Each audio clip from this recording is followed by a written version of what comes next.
சுனிதா வில்லியம்ஸை மீட்கச் சென்ற space X நிறுவனத்திற்கு சொந்தமான பால்கன் 9 ராக்கெட் சர்வதேச விண்வெளி மையத்துடன் இணைந்தது.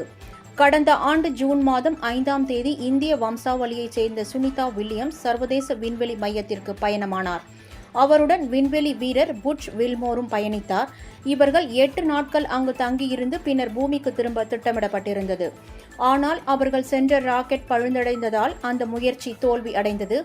இதனைத் தொடர்ந்து அவர்கள் இருவரையும் பூமிக்கு கொண்டு வரும் பல்வேறு முயற்சிகள் பல்வேறு காரணங்களால் தள்ளி போயின.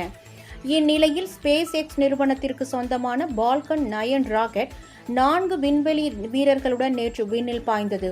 அது சர்வதேச விண்வெளி மையத்துடன் தன்னை இணைத்துக் கொண்டதை அடுத்து 4 விண்வெளி வீரர்களும் 9 மாதங்களாக விண்வெளியில் தங்கியிருந்த சுனிதா வில்லியம்ஸையும் புட்ச் வில்மோரையும் சந்தித்தனர். இதை அடுத்து இன்னும் ஓரிரு நாட்களில் அனைவரும் பூமிக்கு திரும்புவார்கள் என எதிர்பார்க்கப்படுகிறது.